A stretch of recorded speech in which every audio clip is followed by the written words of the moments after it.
Yo guys, so before we start this video, I just want to make a quick announcement. I recently made a second YouTube channel for Let's Plays and funny highlights and moments for other games, so if you want to check out things revolving around that, the link will be provided in the description down below. And there's nothing on the channel as of this moment right now, but the first upload should be around next week or so, give or take. But also don't worry, because the uploading schedule on this channel, my main channel, will not be hindered at all as a result of a new channel appearing. So if you guys are looking forward to content like that, make sure you check out my channel down in the description and hit the sub button if you guys want to stick around for that. With that having said though, let's go ahead and get into this video at hand. Once again, this video will be discussing information based on events at the end of Legion and of events following forth in the following expansion or leading up to it. So if you do not want to hear anything revolving around this, please hop on off of this video and I will see you all next time. But for those of you guys who are staying, let's go ahead and get into it. Alright guys, so if you have been keeping up with the spoilers or on the videos that I recently uploaded on my channel, you know that as Sargeras' last act of spite before he is inevitably imprisoned, he manages to strike Azeroth with his sword, causing a massive wound and spilling with Azeroth's lifeblood to erupt. But in his final spiteful act, Sargeras may have doomed us all. Our world is wounded, champion. Its life essence seeps out into the sands, just as Magni foresaw. This mere drop of Argus blood surges with incredible power.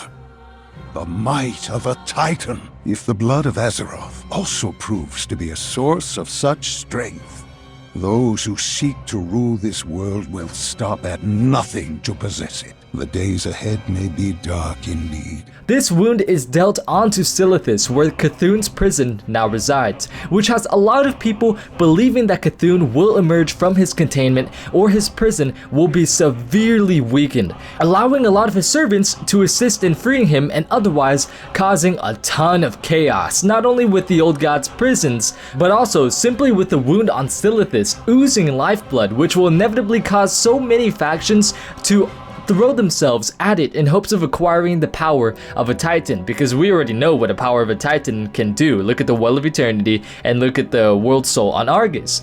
This then causes a very simple question to appear. Where is Algalon and why is he not trying to re-originate the planet? Now, before I go into why he does or does not do it, I want to go over what re-originating the planet actually means so we can all be on the same page before we actually get into it and explain why does he or why does he not do it. When the Titans and their keepers ordered Azeroth, Mimiron and Arcadis installed forges on the planet. Two forges, the Forge of Wills and the Forge of Origination. Now the Forge of Wills, which is the one located in the Halls of Stone, works towards accelerating and maturing Azeroth's growth, which honestly doesn't seem to be working, and the Forge of Wills also draws upon the power of the cosmos to create Titan Forge, including Vrykul, Earthen, and Mechanomes. The Forge of Origination, however, had the opposite intent to that of the Forge of Wills. Whereas the Forge of Wills begot life, the Forge of Origination sought to cleanse life and corruption. Located in Uldum, the Forge of Origination, in the event that corruption would be detected, would flat out wipe and cleanse all life on Azeroth, thereby ensuring the security of the World Soul. So, to make this clear, this re-origination process would cleanse all life on Azeroth, but it would not destroy the World Soul. It would still be safe. Instead, it would ensure its security by cleansing all present corruption on the surface of the planet.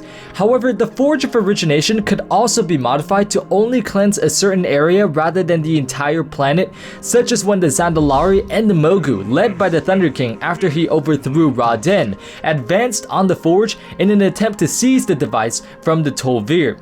However, the Tol'vir refused to join the Thunder King in his mission, and rather than handing over the device to him, they modified the Forge of Origination to only detonate in the nearby area, instantly cleansing the lands of all life when it was triggered and transforming Uldum from a rich green jungle land to that of a dry, lifeless, barren desert.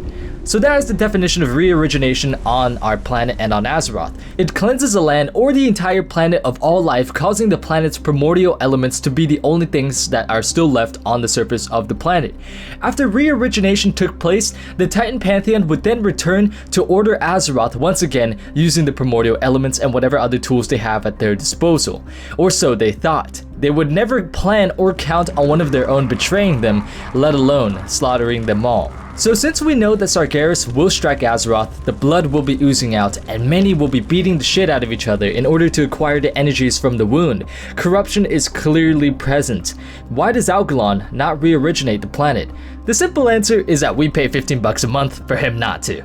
As for the lore answer, however, well, there's a few lore answers that I can bring up based on what lore information we already have to base off on. This isn't one of them, but I will bring it up just in case. One answer is that he possibly will try to and fail. We have no knowledge of whether or not he has tried to or what, so it's quite possible that in the face of such corruption, he will try to transmit reply code Omega, which would notify the Forge of Origination of corruption, which would then trigger the Forge to cleanse our world of all corruption and of all life.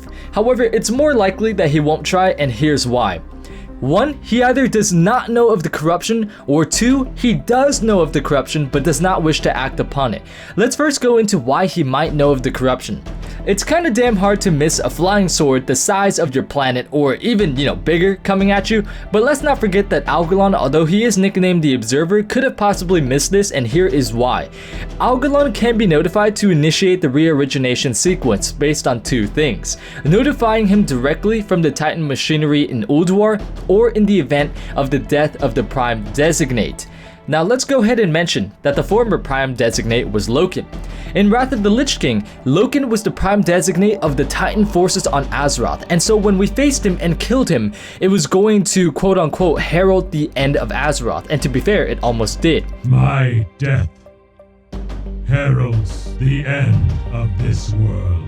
This is because the moment Loken died, an automated system alerted Algalon, which caused him to arrive onto Ulduar.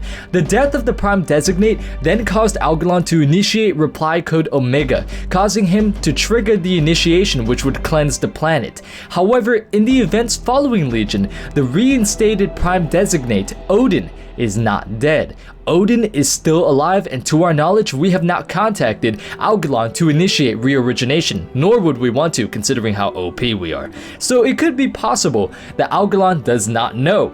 In another case, however, it could be quite possible that Algalon does know but chooses not to act because of what he has observed from us in Ulduar. And I think that this is the more likely scenario, actually the most likely scenario, especially since there has been Old God emergence post our Ulduar fight with him, yet no re-origination sequence was actually initiated in that time. Translocation complete. Commencing planetary analysis of Azeroth. It is in the universe's best interest to re-originate this planet should my analysis find systemic corruption. Do not interfere. Analysis complete. There is partial corruption in the planet's life support systems, as well as complete corruption in most of the planet's defense mechanisms. Begin uplink. Reply code Omega. Planetary re-origination requested. I have seen worlds bathed in the Maker's flames, their denizens fading without so much as a whimper. Entire planetary systems born and raised in the time that it takes your mortal hearts to beat once. Yet all throughout, my own heart devoid of emotion, of empathy. I have felt nothing. A million lives wasted. Had they all held within them your tenacity? Had they all loved life as you do? Perhaps it is your imperfection, that which grants you free will, that allows you to persevere against all cosmically calculated odds. You prevail where the Titan's own perfect creations have failed. I've rearranged the reply code. Your planet will be spared. I cannot be certain of my own calculations anymore.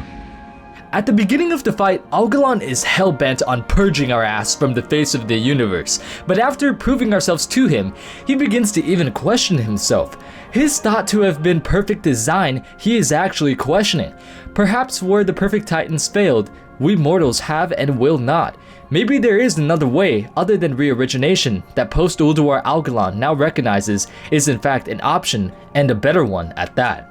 that is going to draw an end to today's video, ladies and gentlemen. If you feel as though I missed something, or you feel as though I could have added something to what I already said, please go ahead and comment down below what you think, so I could possibly add it in a future video or make another future video addressing it. And also guys, I would just like to thank very much to Kokalims, who is the MMO champion user who actually formed this thread and informed me of this topic to begin with and gave me the idea of making this video. Once again guys, if you did enjoy the video, make sure you hit the notification bell next to the sub button so you can stay caught up with the channel. And once again guys, thank you so much for watching, and until next time, I will see you all later.